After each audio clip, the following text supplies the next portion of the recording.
Cool. Oh, hi, Maxime. Here we are. I think, what episode number is it? Number 4 now, I think we're Number at. four of the Billen and Belhomme show. Yes, Yeah. very I think happy to be back online. excellent. Yeah, me too. Me too. And we've both been a bit tied up with sort of family stuff, haven't we, the last week or so? As it's we're here in August We've been 2024. busy. We've been busy. Yeah, yeah.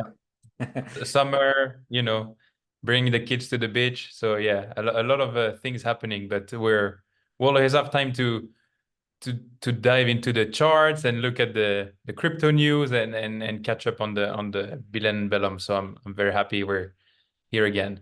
Both happy to be away from our families back on the internet. Yeah, exactly. So yeah, the I think we what we wanted to just have a bit of a freestyle chat today about crypto, didn't we? Because we it's an asset class that you and I both love. Probably quite both we're full on all in on as well, I bet. And Too much according to my wife, but that's yeah, and but also it's an area where we have quite expertise as well. And as I've got my book that I've written with Nicholas Schmitz, about how to hold crypto on trusts and foundations. So it's something that we do want to talk about here on our little channel. And so yeah, what think today we're just going to have a bit of a chat about how you and I got into crypto and sort of what's going on, right? What's going on right now? Well, what people need to sort of be aware of and any sort of thoughts to the future and that thing. So yeah, remind me how. Actually, I've just remembered. I think our stories are a bit interlinked, and I wonder if you they, remember. they, they are. But yeah, Yeah, so yeah. I think you might have been ahead of me. But how did you get into crypto? we're very close by. Ross and I worked together, and that was back in 2016, I think.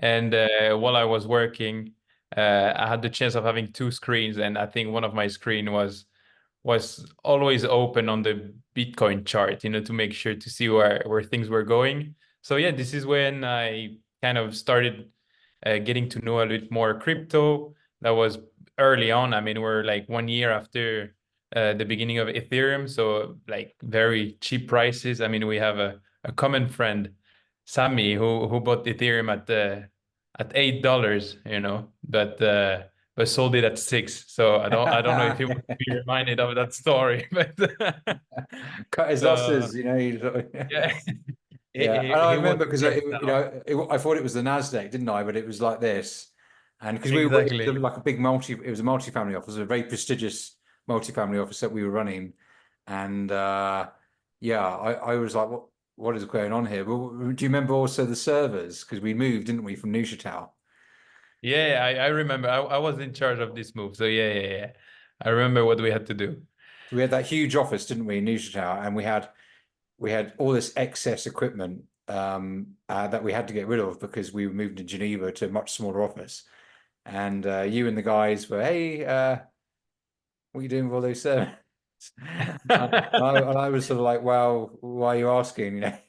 And you guys were setting some mining up, weren't you? Yeah, yeah, yeah. If I would have been an engineer, I would convert those into mining rigs. But the it was too ambitious, too ambitious. Did that not go anywhere? No, I imagine there's a No, ultimately we didn't do much with those. But it was fun, and I mean, this is really like how I started. Trading crypto, got more and more into it, and then actually when I did my master thesis in 2018, I just wanted to dive a little bit more. Of course, we had no classes about blockchain or anything. I did a master in business, and I was the first actually to just have blockchain on my thesis because I dove into the details of, to what extent does the luxury industry actually need blockchain? And it was, very early on. I mean, at that time, I think the total market cap of crypto was like 200 billion or something, like Mm, a drop, mm, And but already, a lot of very cool products, very cool startups that were trying to use blockchain. Then we had kind of this wave of people just trying to use blockchain everywhere. mm. Some company would just change their name. on the trading floor and put blockchain in there, and then they would just go up 200%. So yeah, we lived through those times. And then yeah, I had the chance to work as well in a blockchain consultancy firm. So I helped a lot of companies as well in Geneva and abroad to just get market exposure and building blockchain from the ground up. Yeah, so So that was yeah, and 1718, wasn't it? Was that your favorite bull run, or what was your favorite bull run? I mean, they're all interesting, like I'm a big holder, so like you're nearly never gonna see me sell. But yeah, I'm a daily buyer of various cryptos. Oh, so you're not a And Bitcoin max, you know? I mean, I just don't sell. No, no, no. I like to diversify. I mean, I'm big as well on Ethereum right now. Big on Solana. I think it's got a great future. So no, I like to kind of see where it's going and be aware of all the coins. But I'm not going into the meme stock. I mean, No, this you're is not doing memes. Nah, I mean, I have well, no, it's fair. I have a couple of Doge in case, but this Well, is Doge not is like a the. blue chip crypto now, isn't it? It's like, I mean, yeah, it's old now. yeah, I don't know if they call it meme anymore. yeah. No, I don't think they do. Actually, Shiba Inu now it's a sort of golden socks, you know. Exactly. Yeah. So yeah, that's my background. And what about you, Ross? How did you?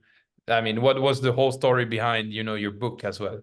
Yeah, I mean, really, it was you guys that were yeah, as we were approaching sort of ICO 2017-18 boom, right? All these companies that are raising 40, 50, 60 million in ICOs. Um, and so yeah, I had you guys trying to do a bit of trading at work and trying to rig up a Bitcoin mining farm in the office. But also, if you remember, we also then landed a big client, didn't we? So We did. we landed at this family office, a very, very big Chinese blockchain client, which had raised significant money in an ICO, and they approached us to build their global structure, didn't they? So you remember it was we kind of initiated them into the whole world of structuring and trusts and companies and all the multi-jurisdictional structuring, and they then taught us all about crypto, didn't they? And so we entered into this really symbiotic relationship with our Chinese friends, and yeah, we built their whole global structure, which is very complicated because they were really more than just a blockchain company. Actually, they were doing Mhm. a lot of things in different industries. They're very, very interesting working with Chinese people for the first time as well. I'd sort of dealt with people in Hong Kong and that before, but these were sort of real mainlanders and deep crypto people. So yeah, that was really transported me into the world. And then yeah, a bit like you just at some point you're like you've got to dive in head first, haven't you, and just start consuming as much as you can. So I was just obsessed with listening to YouTube video after YouTube video. I actually did a program to qualify as a Solidity All program. right. Yeah, yeah. So I qualified as a Solidity engineer, to build smart contracts because I was All very right. interested in could I make a smart trust? Uh-huh. Yeah, I mean that's a very interesting concept. Yeah, so which is coming, it's coming. And I was very interested in I was interested in this new asset class because I thought, oh, it's like sort of the computer game world, gaming, which I used to be a bit of a gamer, still am a little bit, or just like I like puzzles, I like games, and I like gadgets, and then you add in like money, right, legal stuff, Perfect combo. this is like this is and I might be able to buy a Lamborghini off this as well. So it's just like perfect storm, this is, and I think finance was getting a bit boring as well, wasn't it? It was, we'd had the financial crisis. It sort of just rejuvenated everything a bit. We'd had the financial crisis in eight, then all the tax and FATCA and CRS all came in. So crypto just sort of kind of, things are getting fun again, right? Something new. So yeah, I dove into it and obviously started investing. Started buying here and there. Good timing, obviously in 17. And then yeah, over the years, I and yeah, and then yeah, over the I then did my a master's in legal technology because I really wanted to focus on. I feel the operations of trust companies are just, you know, so cumbersome that Mhm. they're almost just not sustainable anymore. And then you've got this new asset class. So can I fix those two problems? Can I automate blockchain, AI, whatever, a trust company back office to make it more sane for the staff running it and the clients? And then by doing that, I can then look after digital assets as well. So that idea kind of got put on the back burner because of regulations and that, but it is slowly germinating in potential joint venture out in Singapore. So watch this space. Yeah, I mean it's I mean for sure it's a very interesting theme, and like you said, like combining those two, I think is going to be very very nice. And I mean, you know, we've seen that, you know, blockchain use cases have really been kind of expanding. I mean, of course, everyone has heard about it, you know, talking about would it be crypto, everything kind of financially, but people sometimes forget that as well. It's used a lot, you know, in logistics, in just, you know, tracking goods. And this is really where actually during my master thesis, I really dove into those kind of use cases. And now actually top of my mind, there's a like very cool, I think, use case of the blockchain right now happening in Switzerland. And I see their updates on LinkedIn every day. It's called the motor chain. I don't know if you've heard of those. No, they're in Zurich, so they basically use the blockchain technology to track um, car ownership. Mm. So you can actually trace, you know, especially with vintage car, like who owned it and what happened to the car is crucial, no? And that's why like having the blockchain to actually trace every single step and have it, you know, in this secure environment and transparent at the same time makes it very, very interesting.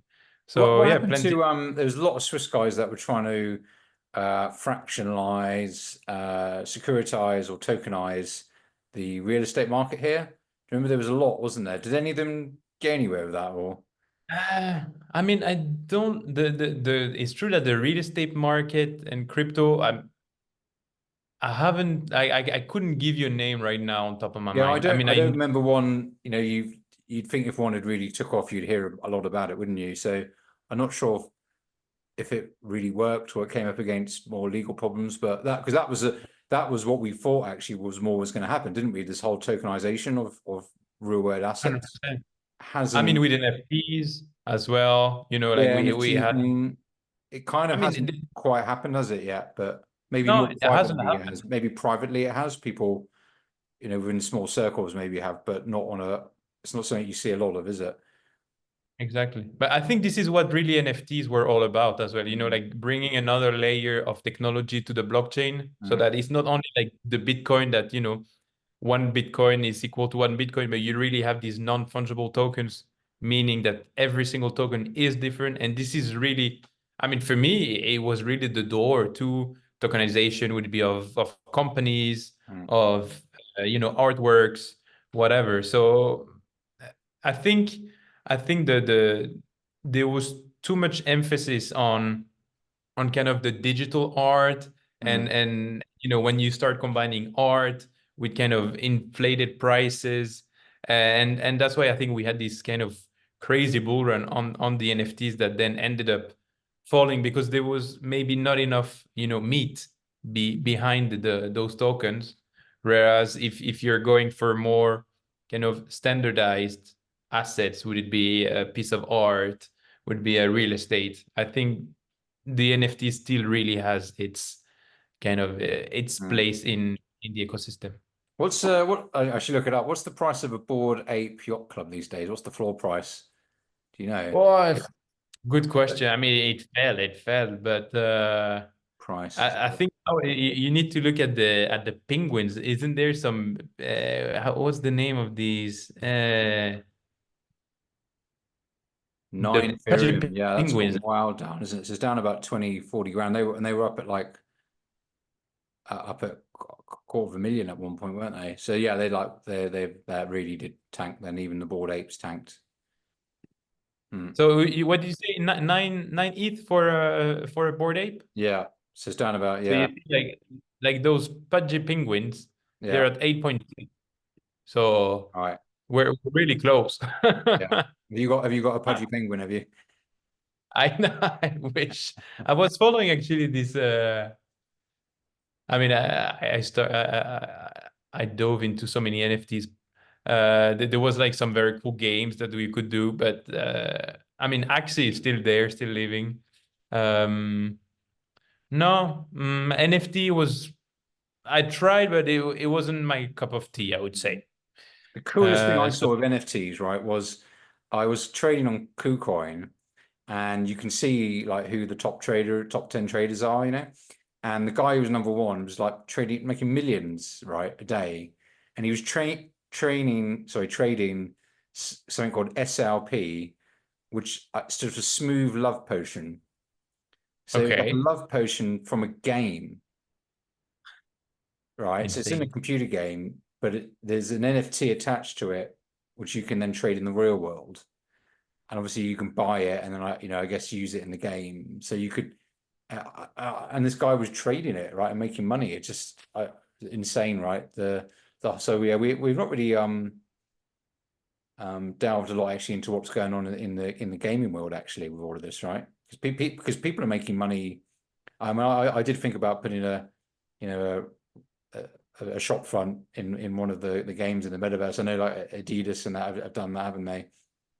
Hmm. But that was a whole other thing going on with NFTs.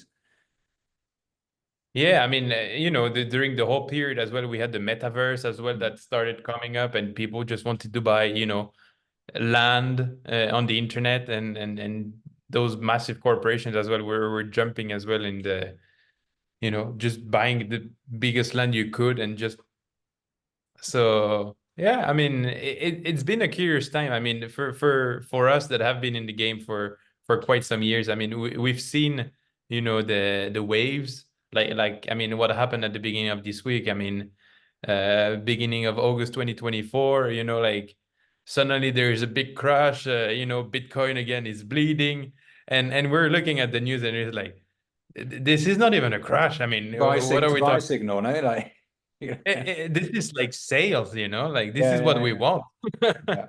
It's funny with crypto, isn't it? Like, some of the crashes in crypto, like if it was a different asset class, people would be like, jumping off a bridge because of it. Where here it's just like, oh, okay, I'll just change my profile photo or, like double down or, yeah, it's a whole, you gotta be very comfortable with that volatility. I think you have to hodl, don't you, as well? You have to hold. Most people who've made money are the ones that didn't sell, right? Because there's plenty of people who bought low and then have an apartment in Helsinki or something. But there's not many people that Hmm. bought low and are a billionaire now, right?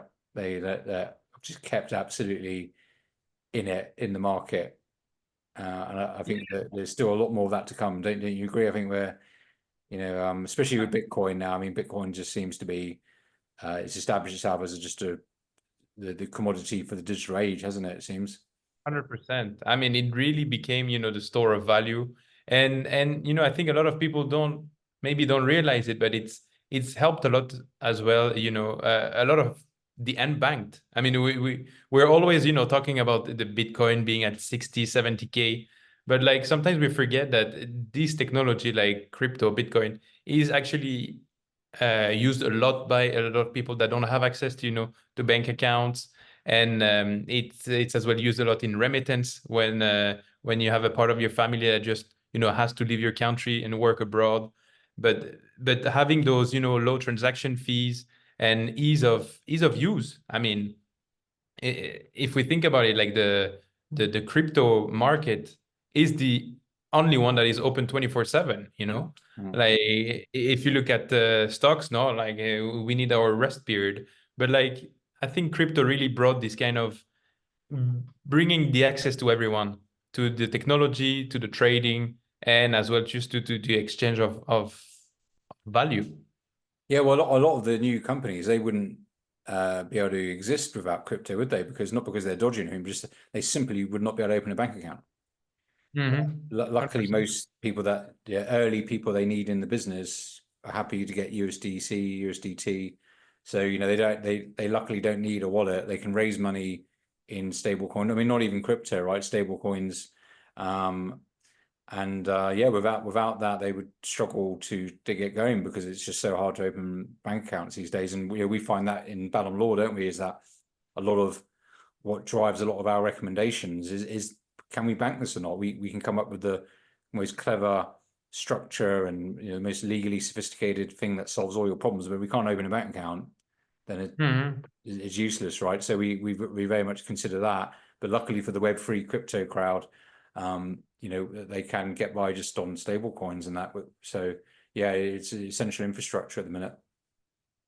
Yeah. I mean, it is crucial not only for traders, but for everyone that wants to be in the Web3, like you said, and especially when you want to go in and out of the market easily, and this is why I think there is a surge in either centralized or decentralized exchange where people are really interested in what's happening, and it's a cool space. I mean, let's be honest.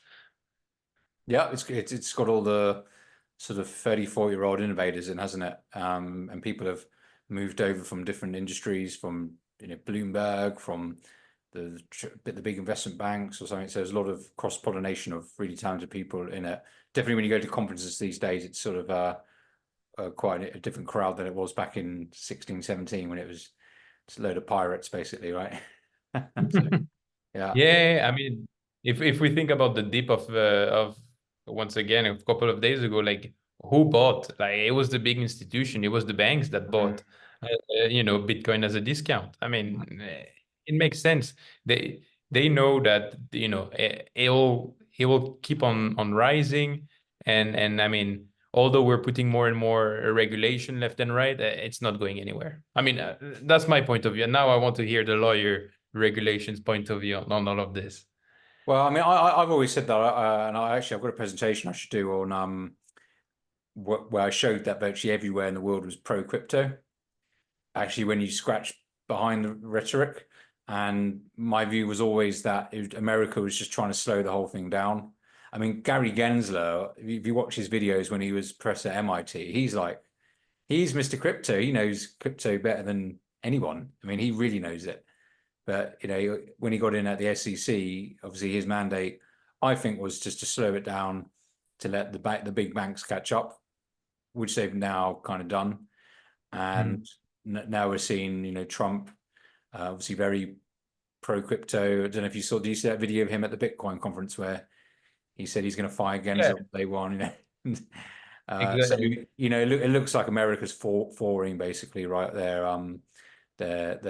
Their rigidity on crypto. Binance has been dealt with, FTX has been dealt with. So I think regulation, yeah, I mean, crypto's sort of lost its, I don't know if you agree with this, Maxime, but I think it's lost its sort of libertarian, anarchist sort of philosophy a bit, right? This was sort of anti-government, where we're going off the grid type thing, right? It's mainstream now, isn't it? As it gets. And It is. yeah, what do you think? Do you agree with that comment? I mean, 100%. I mean, if we go back actually to the beginning of crypto or blockchain, we're at the period where 2008, 2009, we're right after the crash, and then we have this group of people or this single human, or we don't know, like Satoshi Nakamoto, that just write down GCHQ/CIA, you mean? Yeah. This gets out there, the white paper, and the roots of Bitcoin is really this anarchist movement. Yeah, it's anti-regulation. It's something that is governed for the people by the people. Like it's pure democracy. But yeah, the years evolve. Like you have a Bitcoin that goes from 0.00 cents to 0.1 cents, and then you see the $14 Bitcoin, you see the $2,000 Bitcoin, you see the crashes. But now that it's reached such a wide reach, within its user, within its traders. We see, you know, big corporations amassing amounts of Bitcoin like crazy. That yeah, it's lost its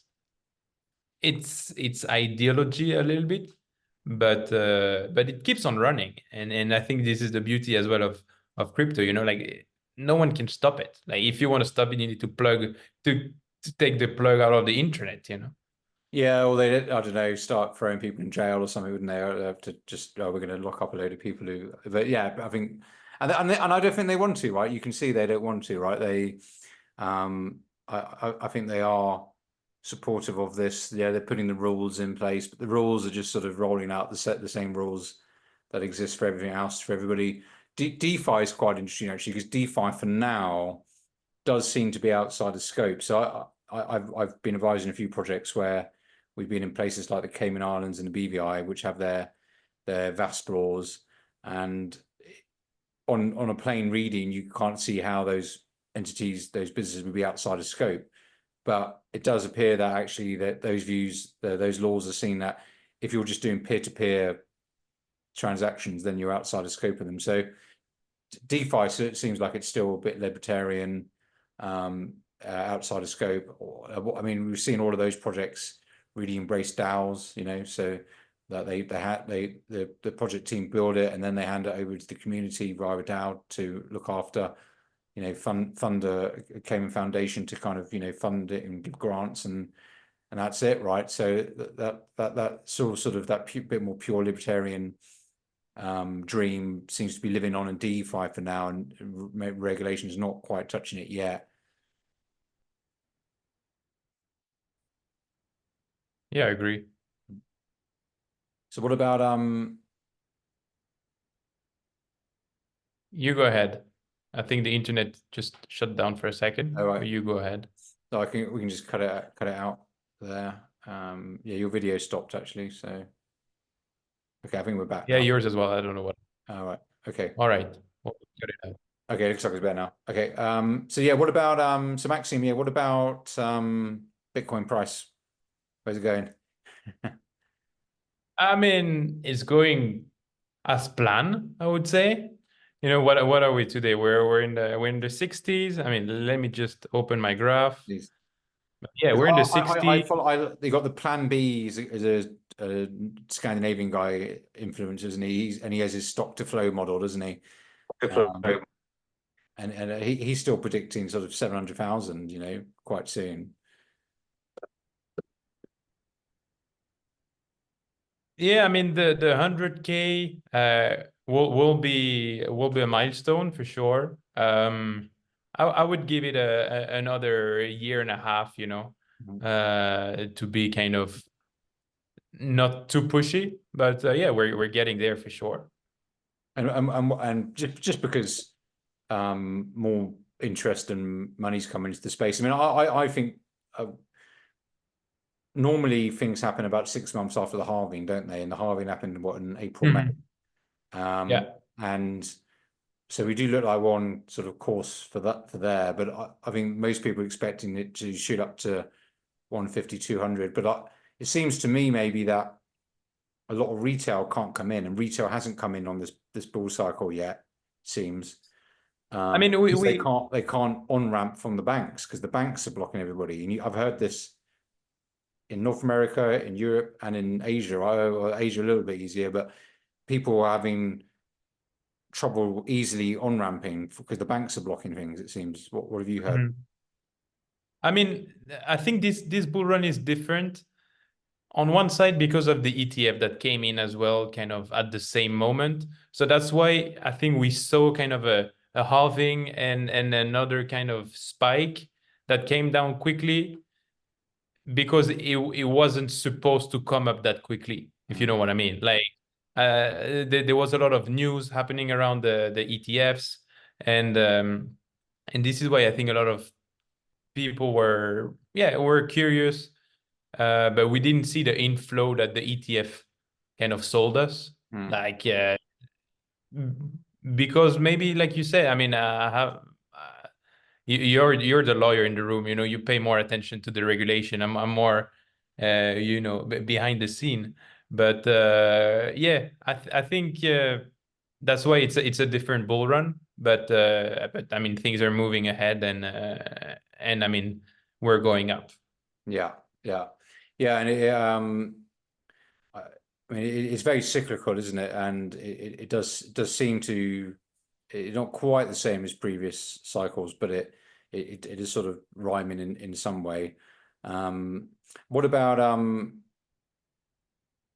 your sort of clients and structuring and those sort of topics? So, I think we're seeing more people wanting to structure crypto now, aren't we? They're really coming looking for advice on and that's why we wrote the book about how to hold crypto on trusts.